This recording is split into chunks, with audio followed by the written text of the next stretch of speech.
Welcome to the Teaching Show. I'm your host, Justin Bader, and I'm honored to be joined today by Jake Downs to talk about the Read Like Us protocol. Jake, welcome to the Teaching Show. Hey, thanks, Justin. Great to be here.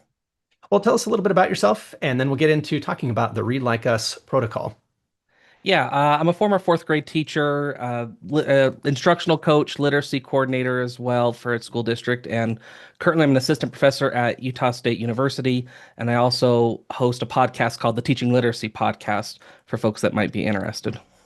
Wonderful. And I was first introduced to your work because of a paper that you published, and we'll put a link to that for anybody who wants to read the full paper about the study you did, the pilot you did on the Read Like Us protocol. But let's get right into the protocol itself, because I think there is quite a lot here that people can take and run with. What was the purpose of the protocol, and what does it consist of?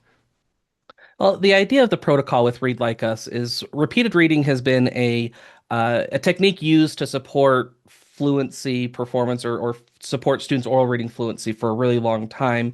And we wanted to take a fresh take on that. With the over the last decade with the Common Core state standards and other things, there's been a push for using more complex texts. But we know from research that just sort of throwing more challenging texts at students is actually a way for them to have lower fluency and lower comprehension in that specific text. So we wanted to explore Read Like Us as a way to scaffold students up to the task of challenging text. And we did that through using a repeated reading protocol that progresses through a series of readings that also removes scaffolds, has a little bit of gradual release to it to help students be able to access a text and be able to read it accurately and with little cognitive effort to be able to move it automatically. Love it. So, a couple of key things here. We're talking about challenging text, right? This is not necessarily at the student's independent reading level. This is potentially above their independent reading level at grade level or possibly above. And it is also read aloud, Yes, right? yes. Yeah, for challenging text, yeah, and then the group reading aloud. We did it in a small group format, which the lends itself nice for a small group format, but there's no reason why it couldn't be adapted to a whole group format as well. Good deal. So let's go through just the five reads. So we're building fluency. We're helping students understand how to read this text fluently over the course of these five reads. What are those five reads? Because we're not just talking about doing the same thing over and over five times, right? Yeah, so I'll just go through all the reads really quick. The first one is a model read where the teacher is reading the text out loud. Students are following along and tracking. The second read is an echo read, so teacher reads sentence by sentence or phrase by phrase, and the students echo it back. And with more challenging text, that does tend to be phrase by phrase, just because sentences start to get really long and complicated. The next one's a choral read, so the group is reading the text out loud together as a group. Fourth read is a partner read, so students pair off. And the way we structured it is that the partners were synchronously reading at the same time. So it wasn't turn taking. We wanted to maximize engagement, maximize volume in text. So partners were split up and they were read together out loud at the same time. In the case of an odd number of students in a small group, the teacher would choral read with one of the leftovers. So that way everyone had a partner to choral read. And then the last one, we structured it as an independent read. And then a lot of times it was also a performance similar to like a reader's theater. So the students they'd like, it was a little thing. They just would stand up and they would quote unquote perform that text, their reading group teacher. But there also were occasions where, the teacher would snag the principal to come by, or two groups in the same room would perform for each other.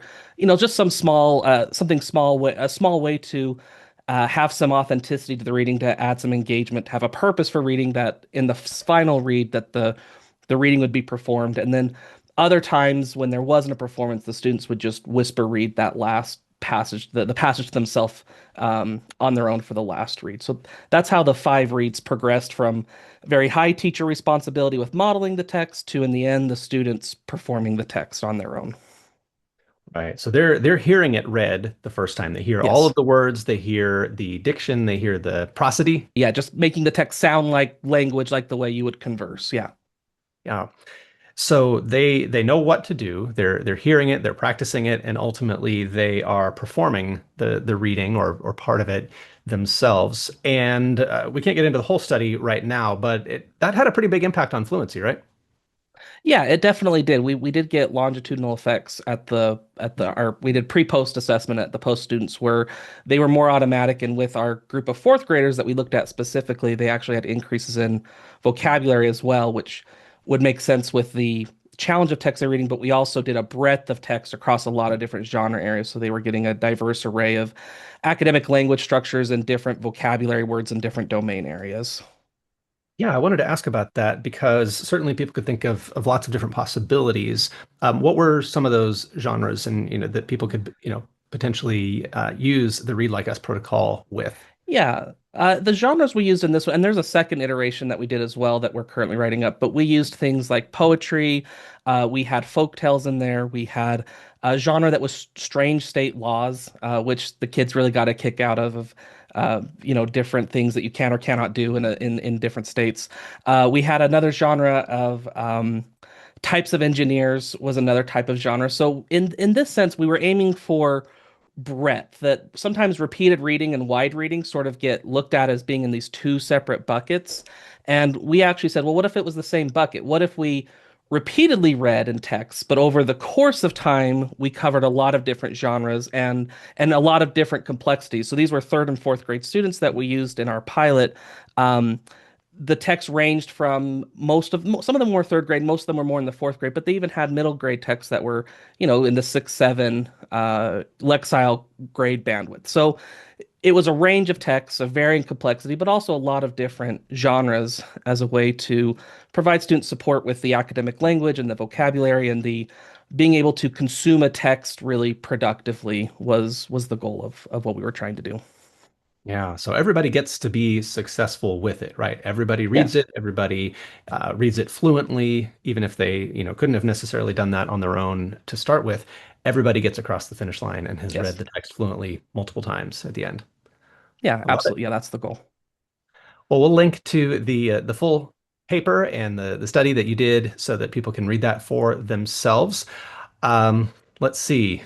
Any last words? Anything else you want me to ask about or anything you want to plug here? I just would plug that. I mean, that's the basic protocol, but there's a lot of different directions you can head with it. Like, okay, if the echo reading is too clunky, then skip the echo reading and do two choral reads. Or, five isn't necessarily the magic number here. It could be four, it could be six, it could be three. But just trying to say, can we get repeated reading in with a text? Can we have it move from more of a teacher scaffold at the beginning to students being more independent with the text by the end?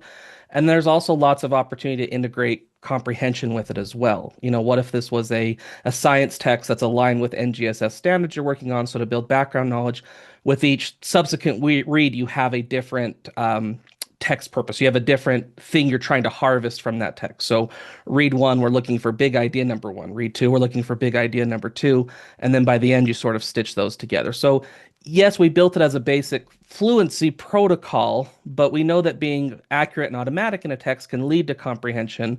So there's a lot of opportunities to integrate word learning like vocabulary and also comprehension within that protocol as well. Love it. Well, Jake, if people want to listen to your podcast, where can they find that? You can find the podcast at teachingliteracypodcast.com, and it's also on wherever you get your podcasts. I do one episode a month, and I interview reading researchers about work they've conducted and what it means for practice. So, very much in the same vein of what you're doing on your platforms, Justin. Wonderful. Well, Jake, thanks so much for joining me on the teaching show. It's been a pleasure. Hey, thanks for having me. It's been great.